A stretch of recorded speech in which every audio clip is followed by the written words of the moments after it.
Sema the finance minister they call parliament and then it's ya or they call by next week by and then it's na parliament I want the money they are better than him no so assign na take effect Ghana form pen na assembly atibiem and then it's ya my ma akwaba and found Ghana and Sem TVGH so wo frame me adwoa searching ebusuafo abra former president, His Excellency Nana Addo Dankwa Akufo-Addo, president no. Ghana for complaining say economy ni mo ayedin, eniyama enko yie, engo bo ayedin, emo bo ayedin, dokon bo ayedin, bibia bo ayedin, wo Ghana hanom. Into Ghana for the share so eto aba etia NPP amayoko no the NDC ebai. Na omode His Excellency John Dramani Mahama etna akondwa so 7th January no. Ghanaians are still complaining. Say nyamane boyedin, dokone boyedin, sichene boyedin because His Excellency John Dramani Mahama during his campaign no, or catch a Ghana for say, obey president obemana kenke akọ back to one city. That is what the NDC were saying. Na wo mo campaign mo. Omemana kenke boy do mutumi di kenke ekotena studio omo de akokọ ekotena radio station ekoye campaign ti eto Ghana fo ontire nti after 7th December no na Ghana fo expect say kenke na de ne beko back to normal prices sene eti 2001 no oman na yati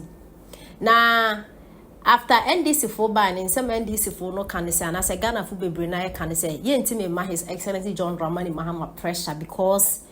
already in the budget impo budget and say sika de adwuma sisi sika ban dada na okono ejai nti Ghana fo enya bohre eja bedu endra and na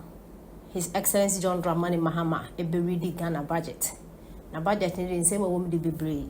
Ghana fo ete somewhere yi level no betting tax na fi so pe ene efene say budget na His Excellency John Dramani Mahama beye no excellent ewa bra port His Excellency John Dramani Mahama wo ya campaign habo wo de shame so oba betting tax so omo car dealers na spare part dealers omo say ankom on the embargo ati adwuma so ene Ghana fu kan nurses for amutifie mwe school betine fie na Yesu aba NDC fo do munimi ye pa embargo mo de to adwuma so do munimi ye ntia na mo fanhye mo nkiri same jamfi ne office ka mo atwa de ato ho menim se same jamfi office so mo de na you 279 million US dollars na mo de ato same jamfi ne office Felix for so kwache 70 million US dollars na dan office ye ni ba do mo de ye wo ho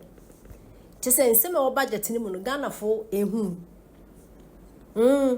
omo hu yo Felix for so kwache kra ne de na ebo me ni ma de a Felix de eye e wo president in office ho no en Ghana fo abu amo ne aguso o meredi budget na omo kra so ati so ngwani age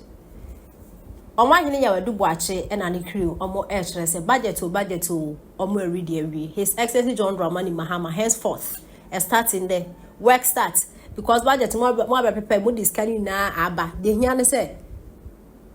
mo kwa distribute our parliament house na president Hassan na say djuma na ahase yempe na na dum so by na MPP for abeze yempe complain ya start working yintin se OmanHene ena na bedwafo edre etudwa imrote ho so Ghana fo nyina so do munyansa amawo ye ha Ghana fo ye fi se tete wo ye ya anye ye amoyen ya tro ni nyina de aba betu ena wa reset o say yes and all the good one Africa well no because you so niema bi so ache e masabi Ghana fo ye jimi dodo enti na duru ba bi na amanfo qualify Canada Japan ne omo mani ade so omo meboyen no mo hwepie in life because sabi ye jimi amana boro so dodo ya so amana ye too much eti President John Dramani Mahama be bia ye dro no enno ne budget aba ene ade ache ne finance minister de o se osema ne finance minister de ko parliament ene ne kire ya o de ko by next week by enene kire na parliament aye won adwuma ne de abeto nanim no no so assign na take effect Ghana form pe na assembly atibiem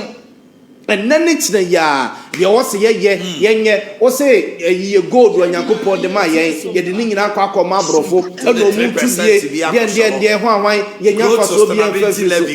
yes. Akuta ye gold board small scale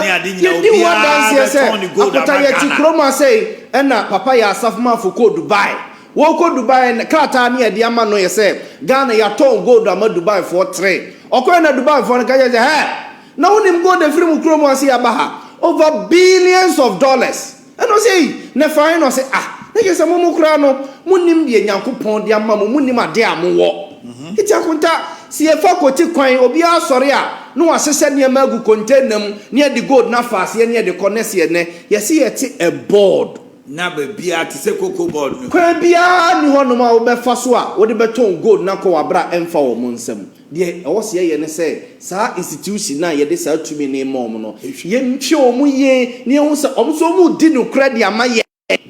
Ye ton gold ni wi a omu bebu nkonta papa na nkwa cocoa board de ne bia ye ko ton cocoa ni wi a ni asa be ka che se ya boka no. That's it. Akutanya bibia extraordinary na. Baby DJ mo tell me 1 minute my time. Obebo modern na what me I expect be from the budgets. Me dear me expecting is aduane bo ne niema bo ne maka bia. Na aban yi ba bibi koso yenyammo so ha. Galamsey. Ade ba ko a campaign na me TC krum ye bi eye Galamsey. Na ni dia ne say na adru ba bi a oman no Catholic bishops in TC kwan so bi me hu kura Catholic bishops at TC demonstration da Vatican kra omonye bagana Catholic bishops at TC krum ye Galamsey na ayehu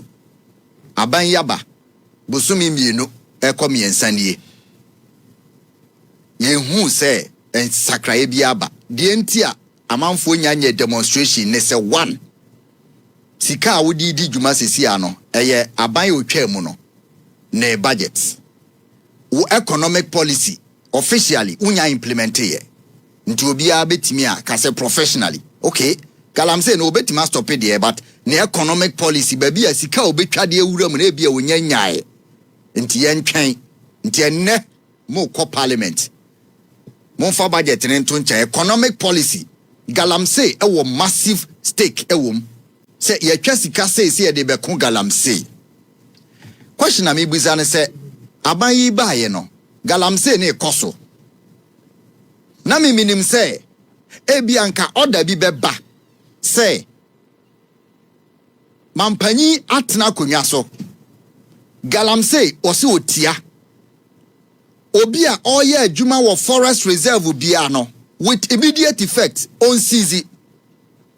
say one seize a yede measure we na ato ho within 1 week enya ade a ye ko tano nimri